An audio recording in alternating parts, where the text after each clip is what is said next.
मोही माधव मुरारी कन्हैया ब्रज छोड़ के गए।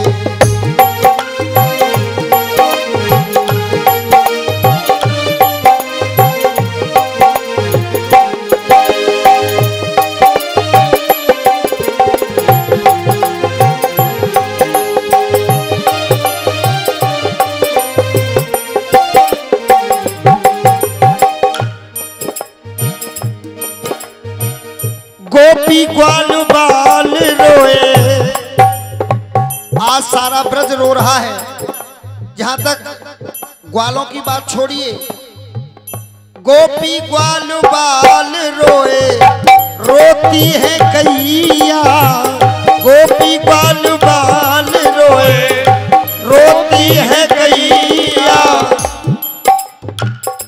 काना काना कह के कन्हैया, काना काना कह के कन्हैया रोए तेरी मैया।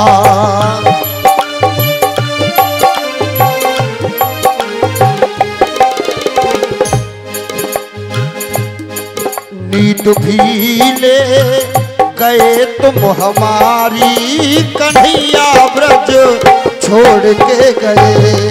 कहती रो रो के राधा बेचारी कन्हैया ब्रज छोड़ के गए।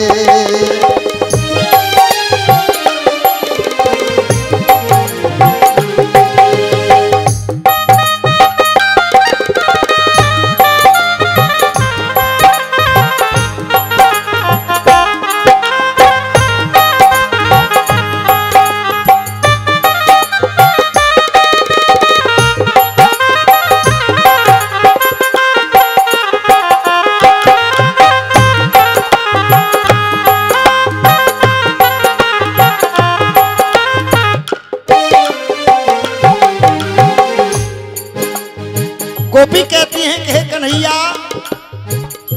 काटे कटे ना गमगीन रातें, काटे कटे ना गमगीन रातें।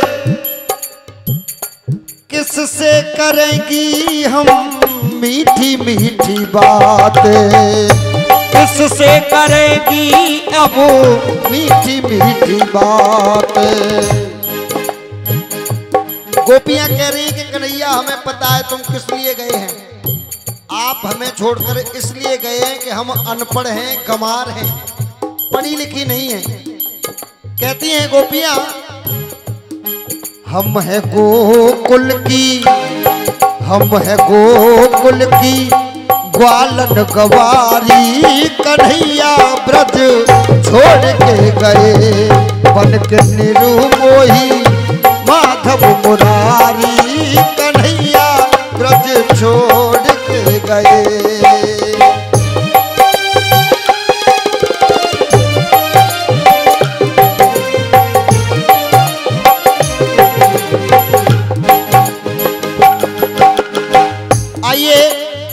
गीत की आखिरी पंक्ति में गोपियों ने अपने भाव रखे हैं कि सखी हमें पता है परसों की कहते हैं। कन्हैया ने कहा कि गोपियाओं में परसों आ जाऊंगा।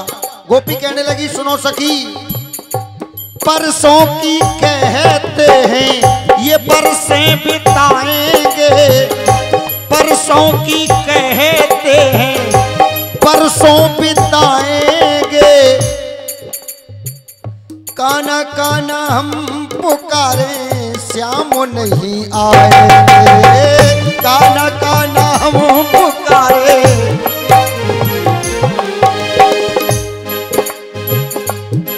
चरणों का पीरे सो पुजारी कन्हैया ब्रज छोड़ के गए। बन के निरुमोही माधव मुरारी कन्हैया ब्रज छोड़ के गए। बन के निरुमोही माधव मुरारी कन्हैया ब्रज छोड़ के गए। बोलिए वृंदावन बिहारी लाल की।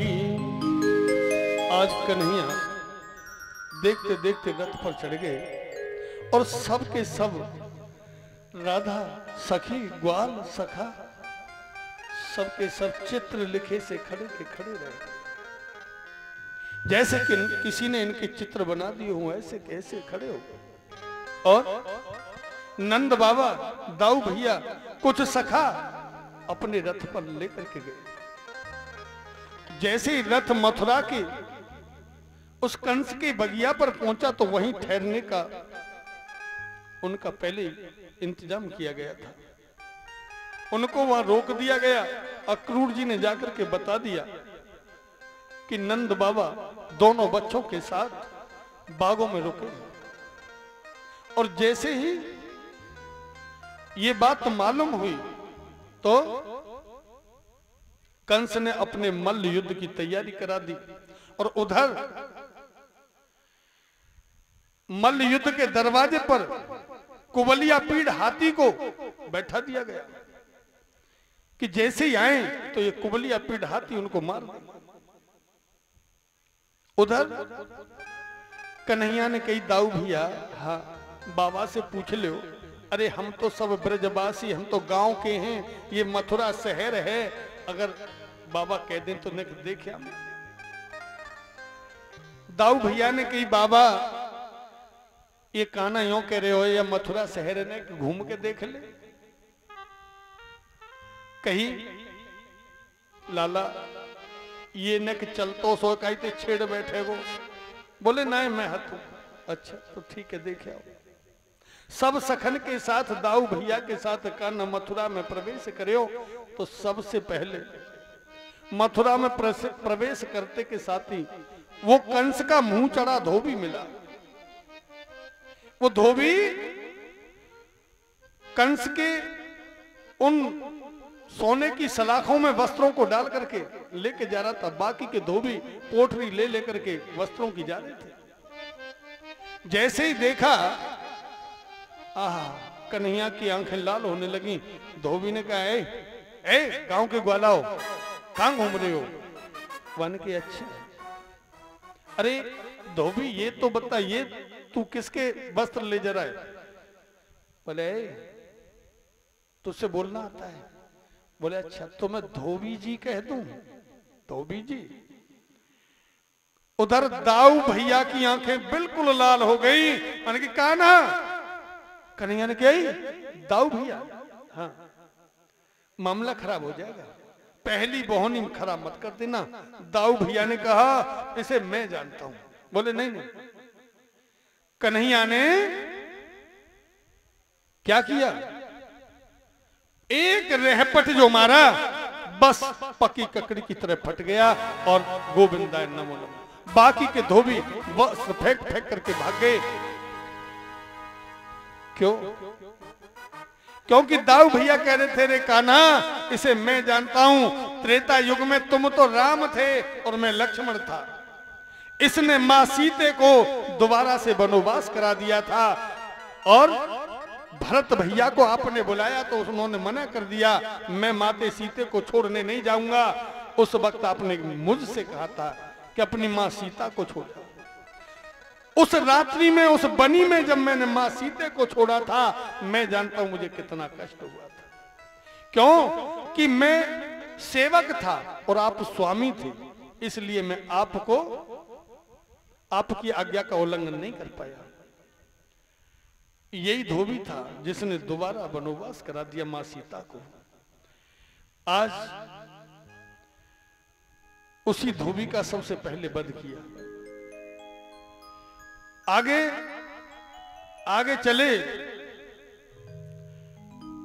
वो जो वस्त्र फेंक दिए थे उन वस्त्रों को सब सखाओं ने उठायो तो सखा तो कटी वस्त्र पहनते थे, एक नीचे बांध लिया एक ओढ़ लिया। वो वस्त्र पहनने क्या जानते थे। अब उन्होंने जब वस्त्र देखे तो कई ने तो पजामा की एक टांग अपनी बाह में पोई ली और कह रहा लाला देखियो मैं कैसा लग रहा हूं? ठीक लग रहा हूं। कई ने सर में पो लिया, बोला अब लाला कैसा लग रहा हूं? ठीक लग रहा हूं। कई ने आगे से बांध लिया, कैसा लग रहा हूं? पर आगे बढ़े तो दर्जी मिला, दर्जी ने सारे वस्त्र उतरवाए और दोबारा से उन्हें पहना दिए। और पहना करके जब दिखाए, बोले ठीक है जाओ तुम्हारा कल्याण हो, आशीर्वाद दे दिया। अब ये बात देखी बनियों ने, बनिए बोले ये तो बालक चमत्कारी है और सरकार बदलने वाली है। भाई कंस की सरकार नहीं रहेगी, ये बालक तो ऐसे चमत्कारी हैं, तो इसलिए सब ले लेकर के इलायची और लौंग खड़े हो गए, महाराज स्वीकार करें। अब बस उनको इलायची लौंग को पा करके आशीर्वाद दिया, यहां भी धन धान्य से भरपूर रहो और मेरे धाम आओ, मेरी भक्ति करो। देखा होगा बनिया सबसे ज्यादा भक्ति करता है, भजन करता है, भगवान की पूजा पाठ ज्यादा करता है, और उसको नाम ही ऐसे दे दिए भगवान ने, बनिए बनिए बिगड़िए मत, ला ला लाई ला दे मत। एक छोटी सी बात तो मुझे याद आ रही है, समय तो कम है पर कह देता हूं। एक बार एक सेठ जी बड़े धन धान्य से भरपूर थे, बहुत ज्यादा मालदार थे। अब सेठ जी के पीछे हर वक्त कुछ चोर लगे थे, कैसे ही सेठ जी कहीं चले जाएं तो इनके घर में चोरी का मौका मिले, पर सेठ जी कहीं जाते नहीं थे, सेठ जी नहीं जाते थे। अब सेठ जी के घर में एक बेटी थी, वो सियानी हो गई, अब सेठ जी को लड़का देखने जाना था। अब लड़का देखने जाना था तो उन्होंने कहा अपने नौकर से कि सुनो, रात को बंदूक लेकर के बिल्कुल छत पर बैठे रहना है, सोना नहीं है बिल्कुल भी, और ध्यान रखना है। बोले हाँ, मैं आज काम से बाहर जा रहा हूं। सेठ जी बाहर चले गए, नौकर का बैठा था। नौकर का बैठा बैठा सो गया और चोरों को मौका मिला, चोर घर में घुस गए। बनिए की बेटी है, बेटी जग गई, माँ और बेटी दोनों बराबर में सो रही थी, बेटी जग गई, आंख खुल गई तो आज बेटी